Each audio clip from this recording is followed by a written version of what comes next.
If you're a fan of musical theater, surely you love Rodgers and Hammerstein.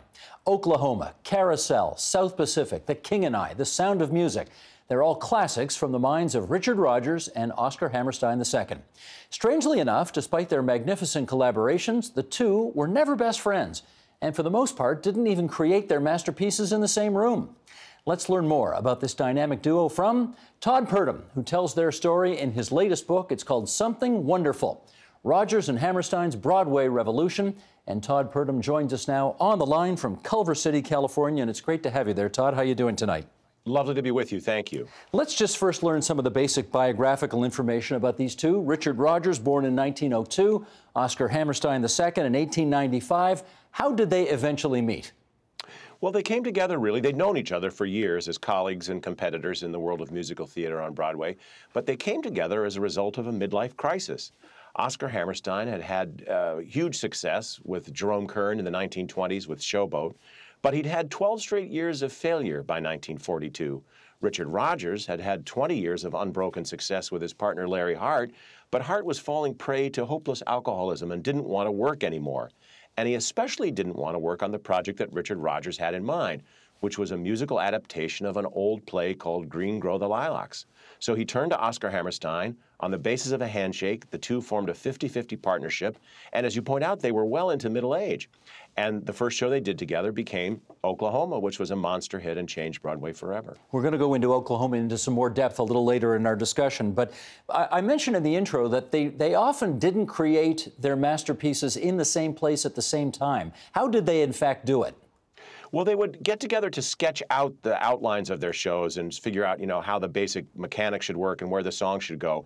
But when it came down to brass tacks, Hammerstein would work mostly at his farm in Bucks County, Pennsylvania, about 2 hours from New York. Rodgers would work either at his Manhattan apartment or his own country house in Connecticut.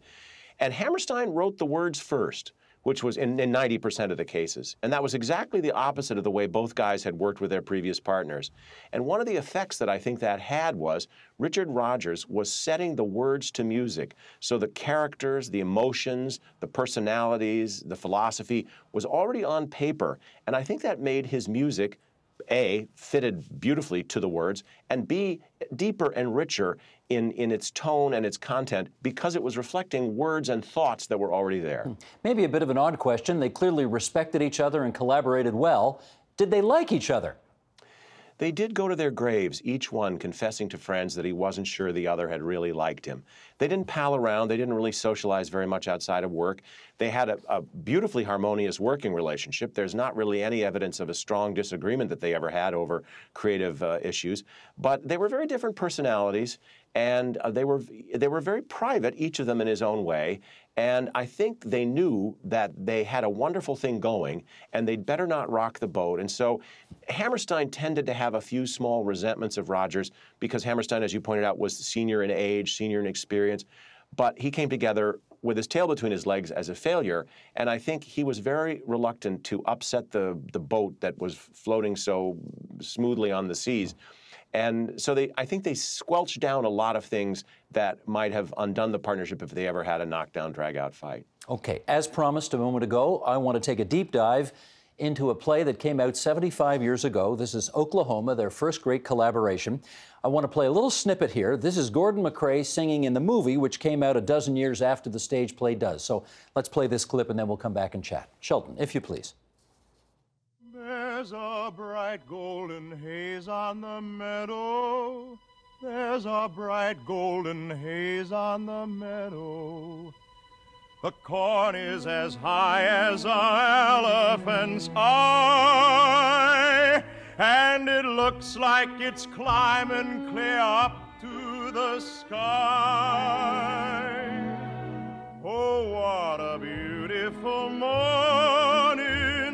Oh, what a beautiful day. I got a beautiful feeling, everything's going my way. Now, Todd, I want to get a bit nerdy with you here, and I want to go through this, and I need you to explain to me why this has turned out to be such an historically important musical. We're going to put the lyrics up on the screen for a moment because here we go. The first two lines, there's a bright golden haze on the meadow, There's a bright golden haze on the meadow. Now, why, aesthetically speaking, would it be considered acceptable to repeat your opening lyric twice? Well, first of all, Hammerstein was very sparing in his use of rhyme. He thought that the listeners paid more attention if they weren't being hooked by a rhyme, but if they're actually listening to the words.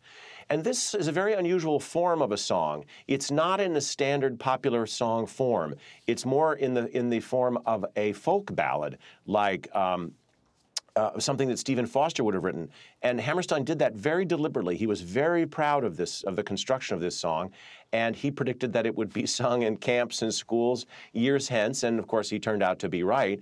And it's also, there's a bright golden haze on the meadow were the first words that he wrote and sent to Richard Rodgers, and Rodgers later said you'd have to be made of concrete not to spark to that.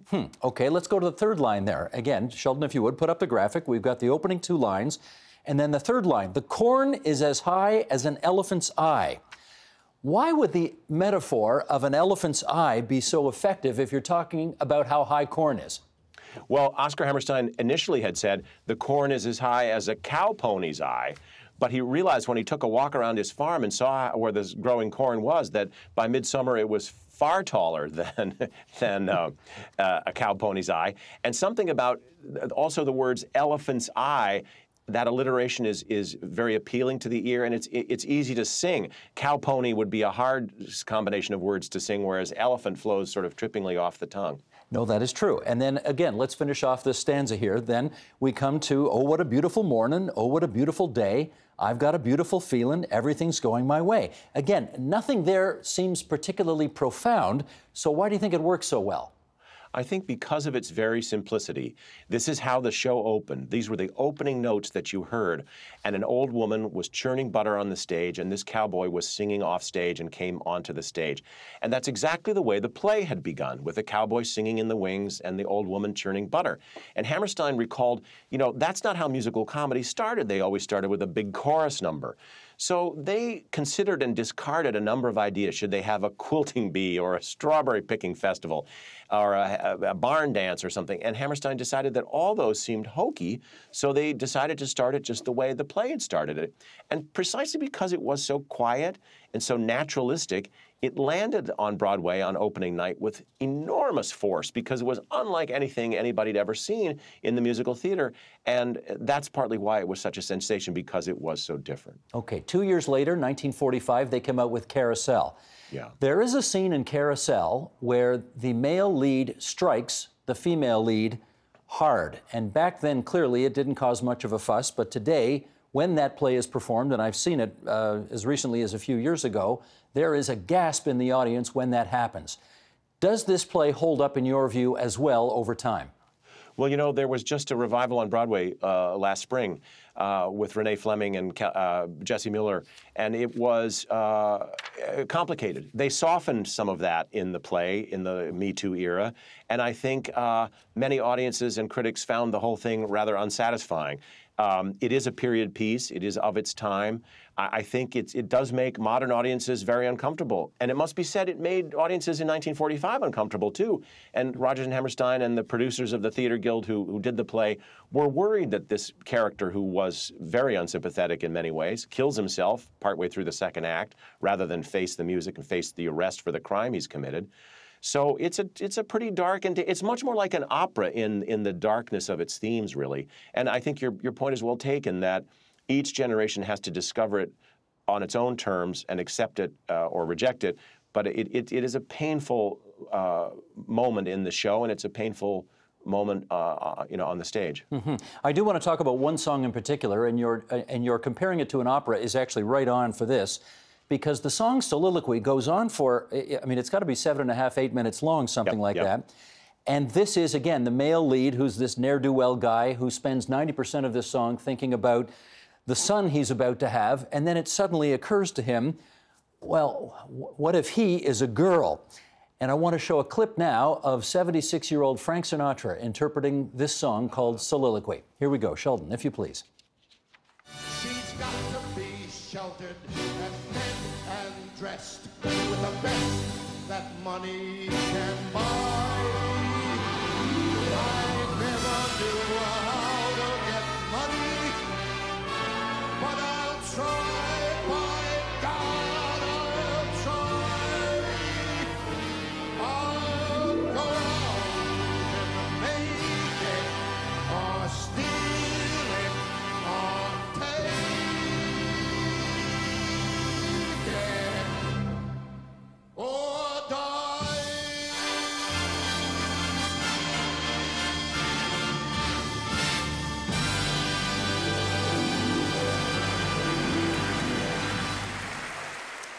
If you've got a daughter, you cannot be, I mean, that just gets right to me. No, it's terribly powerful. Yeah, never mind Sinatra's interpretation. What do you think is groundbreaking about the song in particular? Well, it's an interior monologue of this complicated guy who, in many ways, as we said, is unsympathetic. But he strips himself naked and shows the determination he has to kind of grow up at last and be a provider for his daughter and to be a caregiver for his wife. And it's a moment in which the audience is finally, I think, allowed to understand why Julie, the heroine, has fallen in love with this rather loutish, complicated, difficult guy, because she sees the spark in him, the spark of decency and kindness and tenderness that he shows in this song. And it's just an unbelievable examination of a character's innermost thoughts, all in song. And I think the audience responds. It's a very powerful moment at the end of the first act. Indeed. I want to ask you about the title of the book, because given how many hundreds, if not thousands, of songs these two gentlemen wrote, you had your pick of the litter about what you were going to call this book, and you ultimately chose Something Wonderful, which was, of course, a great song from King and I. How come that one? Well, I think, first of all, I really do like the song, and my editor and the publishers like the song, too. I think they hoped that with that title, we could capture something of the optimism and the sort of forward-looking nature of Rodgers and Hammerstein's work, that it really was something wonderful, something that changed Broadway. You know, today, so many people think of Rodgers and Hammerstein because of the monster success of the movie version of The Sound of Music. And certainly as a kid, that's one of the very first movies I saw. But Rodgers and Hammerstein are much more complex than Raindrops on Roses and Whiskers on Kittens. People forget that they came together with works like Oklahoma and Carousel that were dark and pioneering and quite forward-looking and upending the conventions of musical theater of the time. We think of them now as like old hat and produced in every high school or dinner theater, but that's not how they got their start. They got their start by being kind of the bad boys, the revolutionaries in town. And I think part of what we were trying to capture with that title was to remind readers that these were people who really had an extraordinary impact on our culture. I wonder, given that they were a dynamic duo, whether you ever considered You'll Never Walk Alone. You know, that would have been a very good title, too. And, of course, there's another book about them called The Sound of Their Music. The original idea was simply to call the book Rodgers and Hammerstein, and the publisher ultimately thought we needed a little more English on the ball, I think. How did their duo eventually end? It ended with Oscar Hammerstein's death from stomach cancer in 1960 after The Sound of Music had opened. He had been winding down anyway. He was thinking, he'd told friends, even if he hadn't been sick, that that might have been his last show. He wanted to take it easy, retire to his farm. He and his wife had bought a house in Jamaica where they were spending more time. But, of course, The Sound of Music, while it was mocked at the time by critics on Broadway, it was decimated by critics when the movie came out. It's been embraced by audiences for 60 years and is beloved. In some ways, it's the least typical of their collaborations. It's rather old-fashioned. It's almost like an operetta in its form in some ways. But it's a devastatingly powerful story. And, of course, the poignancy is that the last song Oscar Hammerstein ever wrote was for The Sound of Music. It was Edelweiss. And he wrote it after he came out of the hospital, and the show was trying out in Boston, and they thought Captain Von Trapp needed another song. So at a piano in the Ritz-Carlton Hotel, Oscar and Dick wrote the song. Christopher Plummer often says how much he hated doing that musical, and yet I think well into his 80s he finally admitted that it was responsible for so much of his success. Once Oscar died, what did Richard do? He kept on for 18 more years, plugging away, working sometimes by himself, as he did in a musical called No Strings with Diane Carroll on Broadway about a black fashion model who falls in love with an American in Paris. He worked with other collaborators, Sheldon Harnick, who had written Fiddler on the Roof. He wrote a play with him about Henry VIII and his wives called Rex, which was a flop. The last play he worked on was a musical version of I Remember Mama, which was a play that he'd produced on Broadway in the 1940s with Oscar. He never again had quite the same success, but he never gave up. He also, late in his life, suffered a whole range of health problems, heart trouble, a stroke. He had cancer of the larynx, had to have his voice box removed, and had to relearn how to speak by burping air through his esophagus. So he had a bit of a rough go of it, but he never gave up. In your view, is there any other Broadway musical duo that comes close to Rodgers and Hammerstein? Well, in terms of talent or single shows, Lerner and Loewe, hard to top, My Fair Lady. There are many other, Harold Arlen and Johnny Mercer wrote wonderful songs. But I think for the sheer durability of the work and the sheer size of the total canon, I don't think anybody could really touch Rodgers and Hammerstein. And in fact, when they were at work, the only composers whose work was still being played all over the world to the degree theirs is now were Stephen Foster and Gilbert and Sullivan.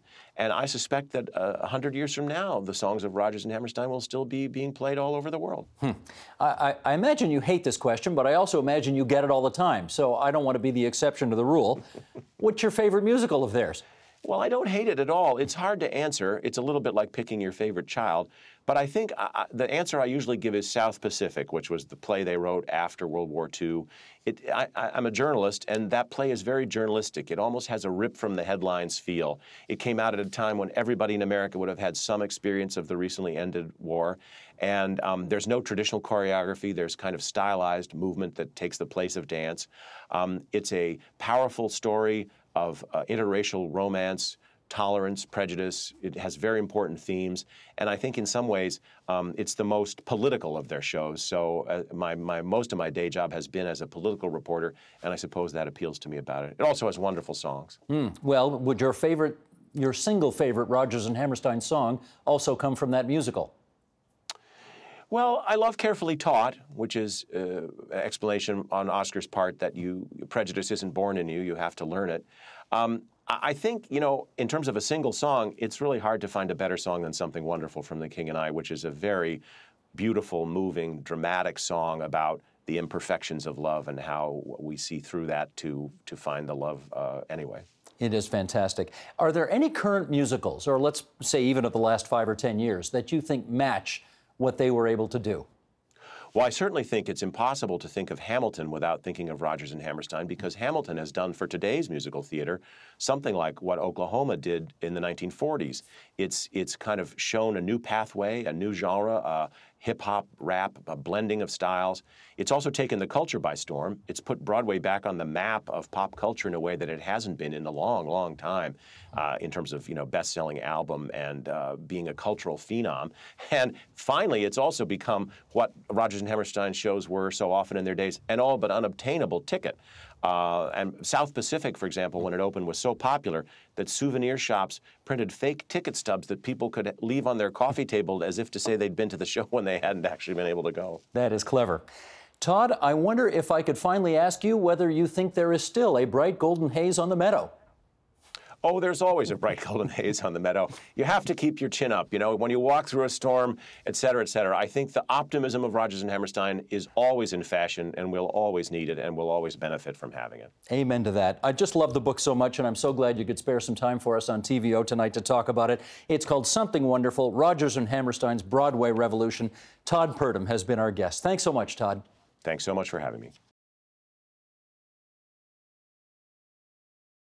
The Agenda with Steve Bacon is brought to you by the Chartered Professional Accountants of Ontario, helping businesses stay on the right side of change with strategic thinking, insightful decisions, and business leadership. Are you on the right side of change? Ask an Ontario CPA.